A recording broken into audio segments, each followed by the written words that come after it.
In 1976, in the Soviet Union, in what is now Georgia, Dr. Rodinaya was a young physician, researcher, and avowed atheist. Because of his scientific work and political views that clashed with the regime, he drew the attention of the authorities. As the story goes, he was deliberately struck by a car, reportedly run over twice to ensure that he was dead, in an operation orchestrated by the KGB. Pronounced dead, his body was sent to a local morgue on a Friday and placed in a cold storage unit to preserve it ahead of a scheduled autopsy. He spent the entire weekend, roughly 3 days, in the morgue freezer. On Monday morning, as pathologists began the procedure and prepared to make an initial incision for the autopsy, Rodinaya miraculously began to regain signs of life and opened his eyes, shocking the medical staff. The trauma and his profound near-death experience completely shifted his worldview. The strict atheist turned deeply spiritual, later earning a PhD in the psychology of religion and becoming an ordained Eastern Orthodox priest.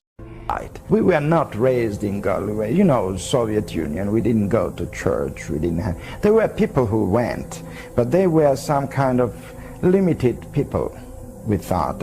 We thought they didn't know better, that there is no God. But during that 3 days being in morgue, in freezer, changed all my life.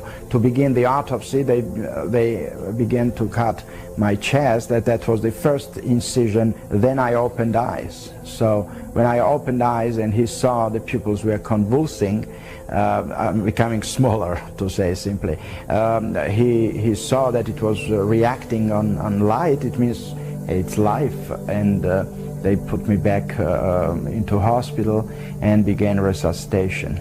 Years later, after leaving the Soviet Union, he emigrated to the United States. He was heavily aided in his transition and new life in America by people connected to Texas, including ties to groups and churches in places like Longview and Baytown, Texas, where he later served as a pastor and settled. He officially became a U.S. citizen and spent the rest of his life sharing his extraordinary story and working as a minister and academic before passing away in 2004.